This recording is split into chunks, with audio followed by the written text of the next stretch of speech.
அஸ்ஸலாமு அலைக்கும். Welcome to Shala's recipes. இன்றைக்கி நம்ம என்ன ரெசிபி பார்க்க போகிறோம்னா கிறிஸ்மஸ் ஸ்பெஷலாக குக்கீஸ் தாங்க பண்ண போகிறோம். வெறும் 15 நிமிஷத்தில் இந்த குக்கீஸ் தயார் பண்ணிடலாம். வாங்க எப்படி செய்யலான்னு பார்க்கலாம்.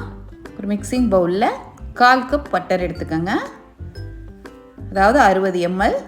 1/3 cup powder sugar, 1 teaspoon vanilla extract சேர்த்து ஒரு விஸ்கை வச்சு நல்லா க்ரீமியான கன்சிஸ்டன்சி வர அளவுக்கு மிக்ஸ் பண்ணிக்கோங்க.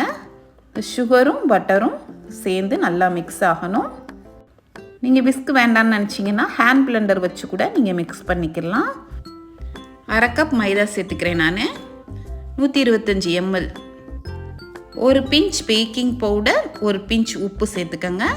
ஒரு விஸ்கை வச்சு நல்லா மிக்ஸ் பண்ணிக்கோங்க. இதில் 1/4 கப் பட்டர் சேர்த்துருக்கோம், 1/3 கப் பவுடர் சுகர், 1/2 கப் மைதா. இதான் மெஷர்மெண்ட்.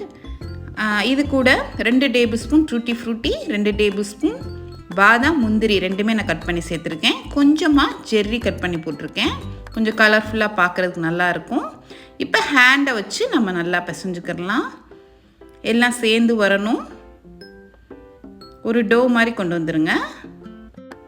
நான் 7 இன்ச் பேன் எடுத்திருக்கேன். அதில் பார்ச்மெண்ட் பேப்பர் லைன் பண்ணிக்கிடலாம். அதுக்கு மேலே கொஞ்சமாக ஆயில் ஸ்ப்ரே பண்ணிக்கோங்க. குக்கீஸ் எடுக்கிறதுக்கு கொஞ்சம் ஈஸியாக இருக்கும். எப்போதுமே குக்கீஸ் செய்யல இந்த மாதிரி லென்த்தான ட்ரே எடுத்துக்கோங்க, அப்போ தான் நமக்கு ஸ்பேஸ் விட்டு விட்டு வைக்கிறதுக்கு நல்லாயிருக்கும். இப்போ நம்ம டோ எடுத்து கட்டரில் வச்சிடலாம். இது ஒரு சப்பாத்தி கட்டையில் இந்த மாதிரி லைட்டாக தேய்ச்சிக்கோங்க, ரொம்ப அழுத்தி தேய்க்கக்கூடாது. குக்கீஸை பொறுத்த வரைக்கும் கொஞ்சம் திக்னஸாக இருந்தால் தான் நல்லாயிருக்கும். நான் இன்றைக்கி குக்கீஸ் ஹார்ட் ஷேப்பில் பண்ண போகிறேன். நீங்கள் ரவுண்ட் ஷேப்பில் வேணால் பண்ணிக்கிடலாம். சும்மா ஒரு பாக்ஸுடைய மூடி எடுத்து கூட நீங்கள் அதே மாதிரி பண்ணிக்கிடலாம். இப்படி கையில் இப்படி வச்சு அழுத்துனீங்கன்னா ஈஸியாக அந்த ஷேப் வந்துடும். இந்த மாதிரி எல்லா குக்கீஸையும் நம்ம தயார் பண்ணிடலாம். எக்ஸஸாக இருக்கிற மாவையும் எடுத்து நீங்கள் இதே மாதிரி தேய்ச்சி குக்கீஸ் ரெடி பண்ணிடலாம். டோட்டலாக எனக்கு 8 குக்கீஸ் வந்தது இதே அளவில். இப்போ இதை ட்ரேயில் அரேஞ்ச் பண்ணிடலாம்.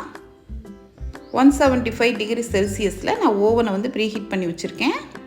இப்போ எல்லா குக்கீஸையும் நம்ம அரேஞ்ச் பண்ணிவிட்டு ஓவனில் வச்சிடலாம். 175 டிகிரி செல்சியஸில் ஒரு 10 நிமிஷம் ப்ரீஹீட் பண்ணி வச்சுருக்கேன் நான் ஓவனை. 10 நிமிஷம் நீங்கள் பேக் பண்ணால் போதும். இந்த குக்கீஸ் நமக்கு தயாராகிரும். 10 மினிட்ஸ் ஆகட்டும். கடாயிலையும் குக்கீஸ் எப்படி தயார் பண்ணுறதுன்ட்டு என்னுடைய சேனலில் நான் அதிகமாக அப்லோட் பண்ணியிருக்கேன், நீங்கள் போய் செக் பண்ணி பார்த்துக்கோங்க.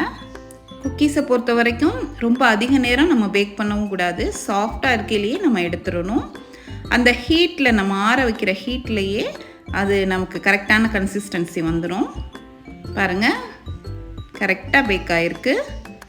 இதில் போட்டிருக்க நட்ஸு, டூட்டி ஃப்ரூட்டி, ஜெர்ரி இதோட சாப்பிடையில் இந்த குக்கீஸ் அவ்வளோ அருமையாக இருந்தது. இந்த கிறிஸ்மஸ்க்கு கண்டிப்பாக இந்த குக்கீஸ் ட்ரை பண்ணி பாருங்கள். இந்த ரெசிபி உங்களுக்கு பிடிச்சிருந்துச்சுன்னா லைக் பண்ணுங்கள், ஷேர் பண்ணுங்கள், சப்ஸ்கிரைப் பண்ணுங்கள். இன்ஷா அல்லாஹ் நெக்ஸ்ட் வீடியோவில் பார்ப்போம். தேங்க்ஸ் ஃபார் வாட்சிங். பாய்.